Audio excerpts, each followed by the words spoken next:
Determine if the function is even, odd, or neither. So let's look at example A. We have f of x is equal to 3x to the fourth minus x squared. What we have to try to do is to plug in f of negative x and see if that's equal to either f of x, which would make the function even, or to see if f of negative x is equal to negative f of x. And that would indicate the function is odd. If neither of these two things happen exactly, then we're going to say that the function is neither even nor odd. Okay, so remember our rules are over here, summarized. All right, so let's try to see what f of negative x turns out to be. So we'll plug in negative x wherever we see an x. And from here, we want to see what happens when we go to simplify this. Now, an even exponent is going to make it so that whatever number goes into the variable for x, it will eventually turn out to be positive once you evaluate the exponent, right? Because this is the same as saying 4 negative x's, and 4 negative signs will end up being positive. So for that reason, this will just simplify to 3x to the fourth minus, and the same thing will apply for the x squared. Negative x squared is going to be the same as just x squared. So this negative here ends up canceling out. All right, so that means that f of negative x is actually the same as the original function f of x, right? We can see that that's just the original function we started with. So if that's true, it means the function is even. In other words, plugging in a negative x doesn't change the function at all. It's almost as if you just plugged in a regular x. So that's the mark of an even function. So we'll label this function even. Let's look at b though, see what happens with b. For b, we're going to do h of negative x. And then we'll have negative x to the fifth power over 3 negative x squared minus 7. So like we said before, in the denominator, that x squared, if you make it negative x squared, that's not going to change anything because the x squared, the even exponent, will turn that negative x to something positive. And then we can just say that the denominator is unchanged, right? Now for the numerator, however, that's an odd power, x to the fifth. And an odd power means that it will be the same as having the negative outside in front of the x to the fifth. So we can rewrite that as negative x to the fifth. And that, of course, you can tell will just be x to the fifth with a positive sign in front, right? Over 3x squared minus 7.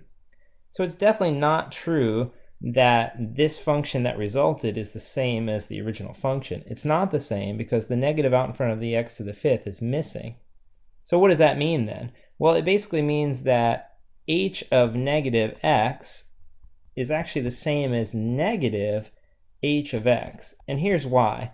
If you were to multiply the original function by a negative sign out in front, or a negative 1, right? Then that would be the same as saying negative 1 times negative x to the fifth over 3x squared minus 7. Remember, negative 1 is like negative 1 over 1, so it'd be like multiplying the top by negative 1 and the bottom by positive 1. The bottom wouldn't change, but the negative on top would end up making that a positive x to the fifth over 3x squared minus 7. So you do indeed get the function we got here when we plugged in negative x. So what we're saying is you put a negative x into the function, you end up getting negative times the function itself. And that's the mark of an odd function, right? So h of negative x is actually equal to negative h of x.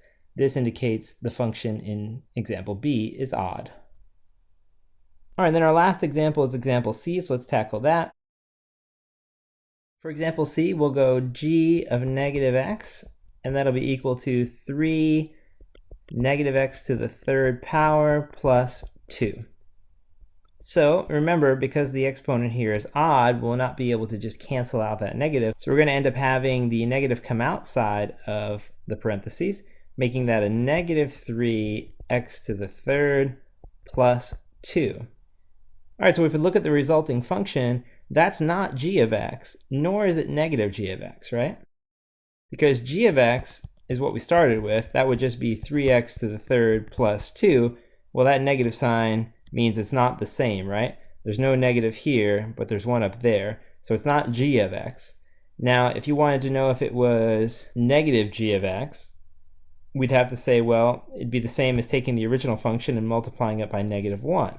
So what happens if you put a negative 1 out in front of the function? Well, negative g of x It's end up being what?